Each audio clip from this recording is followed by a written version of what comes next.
Hello students, मी professor Mrinal Chakote. आपण second topic internet of things ह्यातील next point बघणार आहे बघा आज. ठीक आहे, तर कोणता पॉईंट आहे बघा, IoT कम्युनिकेशन APIs. कोणता? IoT communication APIs. ठीक आहे, तर याच्यामध्ये बघा IoT कम्युनिकेशनचे दोन APIs आहेत. ठीक आहे, म्हणजे ॲप्लिकेशन्स आहेत. तर कोणते कोणते बघा, तर rest based communication API, rest based communication API. आणि सेकंड कोणता आहे बघा, web socket based communication API. ठीक आहे, तर हे दोन IoT कम्युनिकेशन API आहेत. दोन कोणते? रेस्ट बेस्ड आणि web socket based communication API. ठीक आहे, तर फर्स्ट आपण कोणतं बघतोय बघा, रेस्ट बेस्ड कम्युनिकेशन API. ठीक आहे, कोणतं? Rest based communication API. ठीक आहे, तर रेस्ट API म्हणजेच कोणतं आहे बघा, रिप्रेझेंटेशनल स्टेट ट्रान्सफर. म्हणजेच काय? Representational state transfer, REST. म्हणजेच काय? Representational state transfer. ठीक आहे, मग it is a architecture style for distributed hypermedia system. Rest API request response मॉडेलला फॉलो करतो. रेस्ट API जो काय आहे तर तो रिक्वेस्ट रिस्पॉन्स मॉडेलला काय करतो बघा, फॉलो करतो. ठीक आहे, तर हे इट इज अ आर्किटेक्चर, कशाचं आर्किटेक्चर स्टाईल आहे? डिस्ट्रीब्युटेड हायपरमीडिया सिस्टीमचं आर्किटेक्चर स्टाईल आहे. ठीक आहे, तर याच्यामध्ये बघा, it is a set of architectural principles by which you can design web services and web APIs that focus on a system's resources and how resources states are addressed and transferred. म्हणजे बघा, rest architecture जो काही आहे तर हा प्रिन्सिपलचा set आहे ज्याच्या through तुम्ही काय करू शकता, वेब सर्व्हिसेस डिझाईन करू शकता. ठीक आहे, web architecture principles by you can design web services. काय करू शकता, त्याच्या थ्रू तुम्ही काय करू शकता, वेब सर्व्हिसेस डिझाईन करू शकता. काय? Web services. ठीक आहे, तर वेब API आहेत तर ते सिस्टीमच्या रिसोर्सेसला फोकस करतो. वेब API काय करतो बघा, सिस्टीम रिसोर्सेस काय करतो, फोकस करतो. वेब API हा सिस्टीमच्या रिसोर्सेसला काय करतो बघा, फोकस करतो. ठीक आहे, तर सिस्टीम रिसोर्सेस कसं ॲड्रेसिंग करतात, पण ते वेब API थ्रू होतं. सिस्टीम रिसोर्सेस काय करतात बघा, ॲड्रेसिंग करतात. काय ॲड्रेसिंग करतात, की जे त्या सिस्टीम रिसोर्सेसला ॲड्रेसिंग करायचं आहे तर ते काय करतात, ॲड्रेसिंग करतात. पण ते काम कशा थ्रू होतं, वेब API थ्रू ते काम होतं. कशा थ्रू? वेब API थ्रू काय होतं, ते काम होतं. ठीक आहे, तर REST architectural consist are as follow. तर कोणते कोणते आर्किटेक्चर कन्सिस्ट आहेत बघा, ते खालीलप्रमाणे आहेत. कोणते कोणते आहेत ते? ठीक आहे, तर बघा लक्षात आलं, रेस्ट बेस्ड कम्युनिकेशन API. तर रेस्ट बेस्ड कम्युनिकेशन API जो आहे तर म्हणजेच काय, REST म्हणजेच रिप्रेझेंटेशनल स्टेट ट्रान्सफर. तर हा रेस्ट रिस्पॉन्स मॉडेल आहे. कसला? रेस्ट आणि रिस्पॉन्स मॉडेल आहे. ह्या रेस्ट आर्किटेक्चरचं जे काही प्रिन्सिपल सेट आहे तर त्याच्या थ्रू आपण काय करू शकतो, वेब सर्व्हिसेस डिझाईन करू शकतो. आणि ते वेब ॲप्लिकेशन जे काय आहेत तर ते सिस्टीमच्या रिसोर्सेसला फोकस करतात. आणि सिस्टीम रिसोर्सेस कसं ॲड्रेसिंग करतात, खरं कशा थ्रू ॲड्रेसिंग करतात, वेब API थ्रू ते काय करतात, ॲड्रेसिंग करतात. ठीक आहे, तर कोणते कोणते कन्सिस्टन्स आहेत बघा. फर्स्ट आहे क्लायंट सर्व्हर. Client server. ठीक आहे, तर क्लायंट सर्व्हरमध्ये काय होतं बघा, तर क्लायंट आणि सर्व्हर हे दोन्ही काय आहेत बघा, सेपरेशन ऑफ कन्सर्न्स आहेत. क्लायंट आणि सर्व्हर हे काय आहेत बघा, user interface separating user interface आहेत क्लायंट आणि सर्व्हर. ठीक आहे, म्हणजे काय, की क्लायंट आणि सर्व्हर ह्या दोघांच्यामध्ये कोणतं पण डिपेंडन्सी असणार नाही. म्हणजे क्लायंट आणि सर्व्हर हे दोन्ही पण काय आहेत, इंडिपेंड आहेत. क्लायंट आणि सर्व्हर हे दोन्ही पण काय आहेत बघा, इंडिपेंड आहेत. म्हणजे काय, की सर्व्हर आणि क्लायंट हे दोघे पण काय असणार आहेत, इंडिपेंडंटली वर्क करणार आहेत. इंडिपेंडंटली काही पण डेव्हलप करणार. म्हणजे क्लायंट वेगळं इंडिपेंड असणार आहे, सर्व्हर इंडिपेंड असणार आहेत. आणि दोघं पण हे वर्क करत असताना काय करणार आहेत, इंडिपेंडंटली काय करणार आहेत, ते वर्क करत असणार आहेत. ठीक आहे, म्हणजे क्लायंट आहे ना, तर त्या क्लायंटला काय माहीत असणार नाही. काय माहीत असणार नाही की डेटा कुठं स्टोअर केलेला आहे, तो कसा स्टोअर केलेला आहे, कसा रिट्राईव्ह करणार आहे तुम्ही डेटा, या संबंधित क्लायंटला काहीही माहीत असणार नाही. आणि जो काही सर्व्हर आहे ना, तर सर्व्हरच्या रिलेटेड इन्फॉर्मेशन सर्व्हरला माहीत असणार आहे, क्लायंटच्या रिलेटेड इन्फॉर्मेशन क्लायंटला माहीत असणार आहे.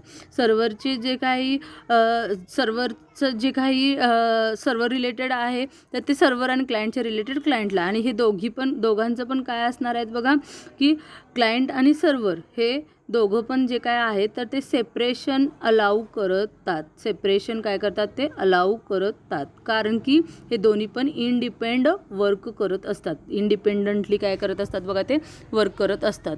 Bye separating the user interface concern from the data storage concerns we improve the portability of user interface across multiple platform and improve the scalability by the simplify the server components. ठीक आहे, लक्षात आलं. Client आणि server ह्या दोघांच्यामध्ये काय झालं की दोघं पण सेपरेट असतात, क्लायंट आणि सर्व्हर्स.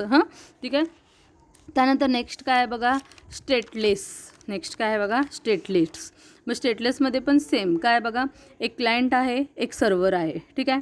मग क्लायंटने सर्व्हरला जेव्हा रिक्वेस्ट सेंड करतो, क्लायंट काय करणार आहे, सर्व्हरला रिक्वेस्ट सेंड करणार आहे. ठीक आहे. मग क्लायंटने सर्व्हरला रिक्वेस्ट सेंड केल्यानंतरनं जेव्हा रिक्वेस्ट सेंड करतो तेव्हा जी नेसेसरी इन्फॉर्मेशन हवी आहे, जेव्हा रिक्वेस्ट सेंड केल्यावर सर्व्हरला जी रिक्वेस्ट आल्या त्याच्याबद्दलची जी काही नेसेसरी इन्फॉर्मेशन पाहिजे तर ती क्लायंटकडून काय केली पाहिजे बघा, आली पाहिजे. क्लायंटकडून ती सगळी इन्फॉर्मेशन काय असायला पाहिजे, ती आली पाहिजे. म्हणजे काय बघा, क्लायंटने सर्व्हरला रिक्वेस्ट सेंड केल्या, मग क्लायंटने सर्व्हरला रिक्वेस्ट सेंड केल्या म्हणजे काय, क्लायंटकडून एखादी रिक्वेस्ट आल्या असं सर्व्हरला माहीत होणार. मग खरं ते माहीत होत असताना एखाद्या जी काही इन्फॉर्मेशन, नेसेसरी इन्फॉर्मेशन जी गरजेची आहे, तर ती सगळी इन्फॉर्मेशन काय केलं पाहिजे बघा, क्लायंट सर्व्हरला सेंड केली पाहिजे. म्हणजे ती इन्फॉर्मेशन त्याला हवी. ठीक आहे. Each request from client to server must contain all the information necessary to understand the request. म्हणजे रिक्वेस्ट अंडरस्टँडिंग करून घेण्यासाठी जी इन्फॉर्मेशन गरजेची आहे सर्व्हरला, ती क्लायंटकडून काय पाहिजे, यायला हवी. Cannot take advantages of any storage context on the server session state is therefore kept entirely on the client. म्हणजे त्यामुळे काय होईल की स्टोअर केलेला डेटा यूज करायला लागणार नाही. नेसेसरी इन्फॉर्मेशन क्लायंटकडून आल्यामुळे सर्व्हरला जो काही स्टोअर केलेला डेटा आहे तर तो यूज करायला लागणार नाही. हे काय झालं बघा, स्टेटलेस. ठीक आहे. क्लायंट सर्व्हर समजलं, स्टेटलेस समजलं. ठीक आहे. त्यानंतर आता नेक्स्ट काय बघा, कॅचेएबल. काय आहे बघा, कॅचेएबल. ठीक आहे. तर कॅचेएबलमध्ये पण काय होतं बघा, क्लायंटने सर्व्हरला काय केल्या, रिक्वेस्ट सेंड केले. ठीक आहे. एक क्लायंट आहे, एक सर्व्हर आहे, आणि क्लायंटने काय केले, सर्व्हरला रिक्वेस्ट सेंड केले. ठीक आहे. मग सर्व्हरकडून जो रिस्पॉन्स भेटणार आहे, सर्व्हरकडून काय ना, जेव्हा क्लायंटने सर्व्हरला एक रिक्वेस्ट सेंड केल्या, मग कुणाकडून रिस्पॉन्स भेटणार, सर्व्हरकडून, बरोबर आहे. मग जो डेटा भेटणार तो इम्प्लिसिटली असणार किंवा एक्सप्लिसिटली असणार आहे. तर तो डेटा काय असायला हवा, कॅचेबल हवा किंवा नॉन कॅचेबल हवा. ठीक आहे. बघा, by applying the software engineering cache constant require that the data within a response to a request be implicitly or explicitly labelled as cacheable or non कॅचेबल. ठीक आहे. म्हणजे काय सांगितले मी, क्लायंटने जेव्हा सर्व्हरला रिक्वेस्ट सेंड केली, मग सर्व्हरकडून काय झालं, रिस्पॉन्स मिळाला, मग तो डेटा भेटणार, बरोबर आहे. मग तो डेटा जो काय आहे तर तो इम्प्लिसिटली तर असायला पाहिजे किंवा एक्सप्लिसिटली डेटा हवा. मग तो डेटा काय असणार की कॅचेबल हवा किंवा नॉन कॅचेबल तो डेटा असायला पाहिजे. ठीक आहे. मग जर suppose if a response is cacheable, म्हणजे जो रिस्पॉन्स येणार आहे तर तो कॅचेबल असेल, तर काय होणार, तर क्लायंटच्या जवळ जे काही कॅचे आहे तर त्याला सिमिलरली रिक्वेस्ट आली तर तो डेटा यूज करणार. म्हणजे बघा काय होणार, then client cache is a given right to reuse that response data for later equivalent request. म्हणजे बघा, क्लायंट आहे आणि एक सर्व्हर आहे. क्लायंटकडून सर्व्हरला काय मिळाले, एक रिक्वेस्ट सेंड केल्या, मग सर्व्हरकडून रिस्पॉन्स मिळाला, बरोबर आहे. मग जेव्हा डेटा येणार आहे कुणाकडून, क्लायंटकडून सर्व्हरला आणि सर्व्हरकडून क्लायंटला, मग तो डेटा एकतरी इम्प्लिसिट असेल किंवा एक्सप्लिसिट असेल, ठीक आहे. मग तो जो काही डेटा आहे किंवा जो रिस्पॉन्स भेटणार आहे कुणाकडून, सर्व्हरकडून जो रिस्पॉन्स भेटणार आहे आणि तो रिस्पॉन्स जर सपोज कॅचेबल असेल, तर तेव्हा क्लायंटला जे सिमिलर रिक्वेस्ट आलेले असेल क्लायंटकडून, तर तसे सिमिलर रिक्वेस्ट आल्या आणि त्या सगळ्यांना तोच डेटा हवा असेल तर तो डेटा काय करू शकेल, यूज करू शकेल. म्हणजे बघा, तुम्ही एक कोणतरी क्लायंट आहे ए आणि दुसरा काय आहे बघा, सर्व्हर आहे बी. मग ए आहे आणि एक सर्व्हर आहे आणि एक क्लायंट कोणता आहे, ए आहे. मग एनं रिक्वेस्ट सेंड केलं आहे बीला आणि बीकडून रिस्पॉन्स मिळाला आणि बीकडून जो डेटा मिळणार आहे, ठीक आहे. मग एक क्लायंट आहे आणि सेम तसंच काय आहे बघा बी, त्यानंतर सेम तसंच काय सी. मग एकडून येणारा जो काही डेटा आहे तर तो बीकडून म्हणजे सर्व्हरकडून येणारा डेटा हा एच्या पण युजेबल आहे, बीच्या पण युजेबल आहे आणि सीच्या पण युजेबल आहे. सिमिलर डेटा हे सगळ्यांना हवा आहे, बरोबर आहे. मग काय होणार आहे, तर हे जो काही सिमिलर डेटा आहे तर तो डेटा त्यांनी काय करू शकतील, यूज करू शकतील. म्हणजेच काय बघा, कॅचएबल. म्हणजेच काय बघा, कॅचएबल. लक्षात आलं, म्हणजे सिमिलर डेटा त्यांनी काय करू शकतील, कॅच करू शकतील. लक्षात आलं, कॅचेबल म्हणजे काय, ठीक आहे. त्यानंतर नेक्स्ट काय आहे बघा, युनिफॉर्म इंटरफेस. नेक्स्ट काय आहे बघा, युनिफॉर्म इंटरफेस, ठीक आहे. तर युनिफॉर्म इंटरफेसमध्ये काय होतं बघा, क्लायंट अँड सर्व्हर ह्या दोघांच्यामध्ये पण काय होतं बघा, कम्युनिकेशन मेथड यूज केलेली आहे. कशामध्ये, क्लायंट आणि सर्व्हरमध्ये. आणि कम्युनिकेशन मेथड यूज करून ते काय असायला पाहिजेत बघा, दोघं पण काय असायला पाहिजेत, सेम असायला हवं. जे काय कम्युनिकेशन मेथड यूज करणार आहेत तर ती कम्युनिकेशन मेथड दोघांच्यामध्ये काय असायला हवी, सेम कम्युनिकेशन मेथड त्यांची असायला हवी, ठीक आहे.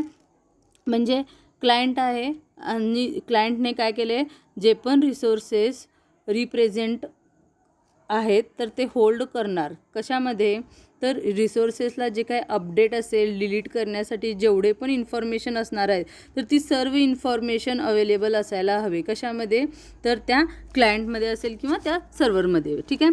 बघा, by applying the software engineering principle of generality to the component interface, the overall system architecture is simplified and the visibility of interaction is improved, ठीक है.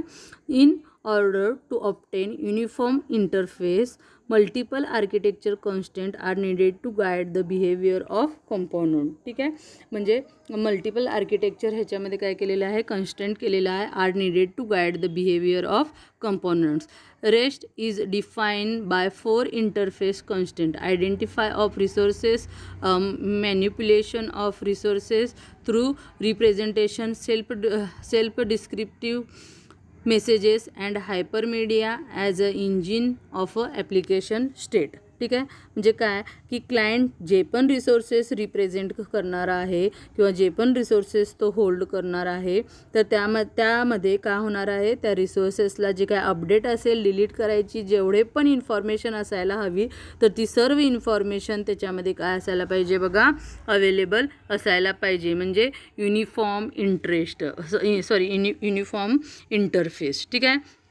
त्यानंतर नेक्स्ट काय आहे बघा, लेयर्ड सिस्टीम. लेयर्ड सिस्टीममध्ये काय आहे बघा, तर the layered system style allow and architecture to be composed of a hierarchical layer आहे. कशामध्ये, लेयर्ड सिस्टीम आर्किटेक्चरमध्ये. By constraint the constituting component behavior such that each component cannot see beyond the immediate layer with which are interacting. म्हणजे काय बघा की constant कंपोनंटच्या बिहेवियरला control करतं कोण, layer system architecture काय करतं, कॉन्स्टंट कंपोनंटच्या बिहेवियरला कंट्रोल करतं लेअर्ड आर्किटेक्चर, ठीक आहे. जसं कोण पण कंपोनंट इमिजिएटली लेअर इंटरॅक्ट करत आहे, ठीक आहे. म्हणजे काय की एक क्लायंट आहे आणि एक सर्व्हर आहे, ठीक आहे. आणि क्लायंट आणि सर्व्हर ह्या दोघांना दोघांच्या मध्ये काय आहेत बघा, मल्टिपल लेयर्स आहेत. लेयर 1, लेयर 2, लेयर 3 असे मल्टिपल्स काय आहेत बघा, क्लायंट आणि सर्व्हरच्या मध्ये काय आहेत बघा, लेयर आहेत. ठीक आहे, तर ह्या दोघांमध्ये मल्टिपल लेयर असतात. मग डायरेक्टली क्लायंट हा त्या सर्व्हरला इंटरॅक्ट करत नाही. कशामध्ये, लेयर्ड सिस्टीममध्ये डायरेक्टली क्लायंट हा त्या सर्व्हरला इंटरॅक्ट करू शकत नाही. का इंटरॅक्ट करू शकत नाही, कारण की त्याच्यामध्ये मल्टिपल लेयर्स आहेत. लेयर 1, लेयर 2, लेयर 3 असे मल्टिपल लेयर्स आहेत. हे क्लायंटला माहीत नसतं की मध्ये त्याच्या किती लेयर आहेत, की जेणेकरून आपण एंड युजरला म्हणजे सर्व्हरला डायरेक्टली इंटरॅक्ट करतोय का हे त्या क्लायंटला माहीत नसतं. ठीक आहे, मग जवळचा लेयर कोण आहे, लेयर सर्व्हरच्या क्लायंटच्या जवळचा पहिला लेयर कोण असणार आहे, तर तो काय करणार आहे, त्या लेयरला पहिल्यांदा काय करणार आहे, इंटरॅक्ट करणार. म्हणजे क्लायंट काय करणार, लेयर 1ला इंटरॅक्ट करणार, लेयर 1 काय करणार, लेयर 2ला इंटरॅक्ट करणार, लेयर 2 काय करणार, लेयर 3ला इंटरॅक्ट करणार आणि मग लास्टला लेयर 3 हा त्या सर्व्हरला काय करणार, इंटरॅक्ट करणार. ठीक आहे, म्हणजे काय झालं बघा, की क्लायंट हे सांगू शकणार नाही की एंड सर्व्हरला आपण डायरेक्टली कनेक्ट आहे काय, मध्ये कोणते इंटरमिडिएट आहेत, हे क्लायंट काय करणार, सांगू शकणार नाही. मध्ये कोणते इंटरमिडिएट आहेत की डायरेक्टली आपण त्या एंड सर्व्हरला इंटरॅक्ट करत आहे ते. ठीक आहे, लक्षात आलं, लेयर्ड सिस्टीम. ठीक आहे, त्यानंतर ना बघा कोणता आहे, कोड ऑन डिमांड. कोणता आहे, कोड ऑन डिमांड. तर हे काय बघा, ऑप्शनल आहे कोड ऑन डिमांड. तर एकच कन्स्टेंट असा आहे की तो ऑप्शनल कंटेंट्स आहे. कोणता, कोड ऑन डिमांड्स. ठीक आहे, तर ह्याच्यामध्ये काय होतं बघा, सर्व्हर आणि क्लायंटसाठी एक्झिक्युटेबल कोड प्रोव्हाइड करतो. सर्व्हर काय करतो बघा, क्लायंटसाठी एक्झिक्युटेबल कोड काय केला जातो, ह्याच्यामध्ये प्रोव्हाइड केला जातो. ठीक आहे, REST allow the client functionality to be extended by downloading and executing code in the form of applets or scripts. ठीक आहे, एक्झिक्युटेबल कोड काय केला जातो, क्लायंट काय केला जातो, सर्व्हर क्लायंटसाठी प्रोव्हाइड करतो. ठीक आहे, this simplifies client by reducing the number of features required to the pre implemented. ठीक आहे, तर कोड ऑन डिमांड हा एकच असा कन्स्टेंट आहे की तो ऑप्शनल कन्स्टेंट आहे. ह्याच्यामध्ये एक्झिक्युटेबल कोड आणि डाउनलोडिंगसाठी एक्सटेंडेड काय केला जातो, प्रोव्हाइड केला जातो. काय, सर्व्हर क्लायंटसाठी प्रोव्हाइड काय केलं जातं, एक्झिक्युटेबल कोड प्रोव्हाइड केलं जातं. लक्षात आलं. तर हे सगळे काय होते बघा, कन्स्टेंट कशाचे, की रेस्ट कशाचे होते बघा, हे सगळे कन्स्टेंट कशाचे होते बघा, बघा कशाचे आहेत, हे रेस्ट बेस्ड कम्युनिकेशन APIचे कन्स्टेंट होते. कोणते कोणते होते बघा, क्लायंट सर्व्हर, स्टेटलेस, कॅचेबल, त्यानंतर uniform interface, layered system, code on demand. लक्षात आलं. ठीक आहे, त्यानंतर बघा ही डायग्रॅम आहे कम्युनिकेशन विथ द रेस्ट APIची ही डायग्रॅम आहे. त्याच्यामध्ये काय बघा, HTTP client, HTTP packet, HTTP server आणि रिसोर्सेस यूज केलेलं आहे. ठीक आहे, त्यानंतर बघा ह्याच्यामध्ये परत एक कोणते रिक्वेस्ट रिस्पॉन्स मॉडेल यूज केलेलं आहे RESTमध्ये. मग अशी मी पहिल्यांदा एक्सप्लेन करताना REST तुम्हाला सांगितलं की रिक्वेस्ट रिस्पॉन्स मॉडेल ह्याच्यामध्ये यूज केलेलं आहे. रिक्वेस्ट सेंड करतं, रिस्पॉन्स सेंड करतं, रिक्वेस्ट परत रिस्पॉन्ड, क्लायंट आणि सर्व्हरमध्ये ह्या सगळ्या गोष्टी होत असतात. ठीक आहे, त्यानंतर बघा नेक्स्ट कोणता आहे, कम्युनिकेशन API.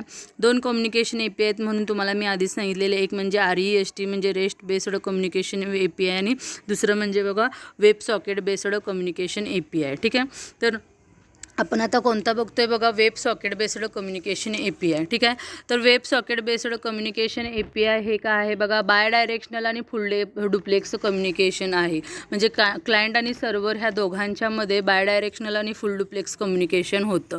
कशामध्ये, वेब सॉकेट APIमध्ये काय होतं बघा, web socket API allow the bidirectional आणि full duplex communication between the client आणि सर्व्हर. ह्या दोघांच्यामध्ये काय होत असतं, बाय डायरेक्शनल कम्युनिकेशन होत असतं. हे दोघं बाय डायरेक्शनल कम्युनिकेशन काय करतात बघा, अलाउ करतो. कोण, क्लायंट आणि server. Web socket API allow the full duplex communication and do not require a new connection to be setup for each message to be send. म्हणजे प्रत्येक मेसेजला कनेक्शन न्यू कनेक्शन करण्याची त्याच्यामध्ये रिक्वायर नसतं. प्रत्येक वेळेला नवीन सेटअप करण्याची गरज नसतं. कशामध्ये? वेब सॉकेट बेस्ड कम्युनिकेशन APIमध्ये. ठीक आहे. Web socket communication begins with a connection setup request send by the client to the server. Connection setup केलं जातं कशामध्ये? क्लायंट आणि सर्व्हरमध्ये. जेव्हा रिक्वेस्ट सेंड होते तेव्हा कनेक्शन त्याच्यामध्ये काय होतं? सेट होतं. This request is send over the HTTP over ते रिक्वेस्ट काय केली जाते बघा? सेंड केली जाते. And the server interprets it as an upgrade request. आणि सर्व्हर काय करतं? इंटरप्रेट करतं जे काही रिक्वेस्ट आहे ती. ठीक आहे. त्यानंतर नेक्स्ट काय बघा?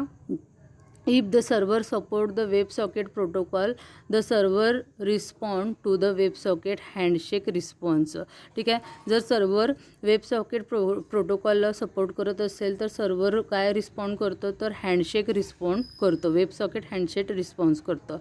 After the connection setup after the connection setup the client and server can send data message to each other full duplex mode. म्हणजे कनेक्शन एकदा सेटअप झाल्यानंतर क्लायंट आणि सर्व्हर ह्याच्यामध्ये डेटा असेल, मेसेज असेल, कोणती पण इन्फॉर्मेशन असेल तर फुल डुप्लेक्स मोडमध्ये एकमेकांमध्ये त्यांच्यामध्ये काय होत असतं? कनेक्शन काय होत असतं? त्याच्यामध्ये सेंड केलं मेसेज किंवा डेटा काय होतो? एकमेकांच्यामध्ये बायडायरेक्शनली सेंड केला जातो. ठीक आहे. Web socket API reduce the network traffic. Web socket APIमुळे काय होतं? नेटवर्क ट्रॅफिक रिड्यूस होतं. लेटेन्सी पण त्याची काय होते? रिड्यूस होते. As there is no overhead for connection setup and termination request for each message. म्हणजे प्रत्येक वेळेला कनेक्शन सेटअपची पण गरज नाही किंवा टर्मिनेशन मेसेजची पण त्याच्यामध्ये गरज नाही आहे. एकदा कनेक्शन सेटअप झालं की दोघांच्यामध्ये मेसेज ट्रान्सफर होतो क्लायंट आणि सर्व्हरमध्ये किंवा दोघांच्यामध्ये डेटा सेंड केला जातो. आणि लास्टला काय होतं? त्यांच्यामध्ये काय होत असतं बघा? कनेक्शन मग कनेक्शन क्लोज होतं दोघांच्यामध्ये. नंतरनं काय होतं बघा? कनेक्शन क्लोज होतं. ठीक आहे. मग आणि web socket based communication API आहे तर ते एक्सक्लुसिव्ह पेअर कनेक्शन मॉडेलला फॉलो करतं. काय करतं बघा? एक्सक्लुसिव्ह प्लेअर कनेक्शन मॉडेलला काय करतं? ते फॉलो करत असतं. ठीक आहे. तर IoT application that have low latency high throughput required. Web socket is suitable for IoT application. IoT ॲप्लिकेशनसाठी सुटेबल आहे. त्याच्यामध्ये काय बघा? लो लेथन्सी आणि हाय थ्रूपुट रिक्वायरमेंट्स आहे. ठीक आहे.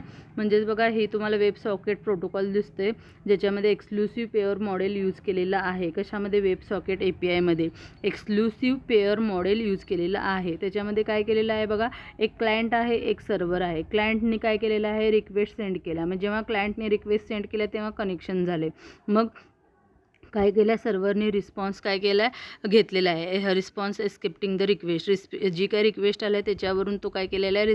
रिस्पॉन्स एस्केप्ट केलेला आहे. ठीक आहे. मग डेटा फ्रेम सेंड केला जातो, इकडं सेंड केला जातो. म्हणजे जे काही मेसेज आहे तर बायडायरेक्शनल दोघांच्यामध्ये मेसेज कम्युनिकेशन होतं. ठीक आहे. त्यानंतरनं कनेक्शन क्लोज रिक्वेस्ट येत्या आणि कनेक्शन क्लोज रिक्वेस्ट आल्यानंतरनं परत सर्व्हर रिस्पॉन्स देतोय कनेक्शन क्लोजची. म्हणजे प्रत्येक वेळी डेटा हा जेव्हा सेंड करायचा आहे क्लायंट आणि सर्व्हर ह्या दोघांच्यामध्ये तर दोघांच्यामध्ये डेटा सेंड करत असताना प्रत्येक वेळी कनेक्शन करायची गरज नाही आहे. जेव्हा एकदाच कनेक्शन सेटअप होतं आणि त्यानंतर दोघांच्यामध्ये मेसेज असेल, डेटा असेल तर ते एकमेकांना बायडायरेक्शनली सेंड करू शकतात आणि लास्टला कनेक्शन क्लोज आपण करू शकतो.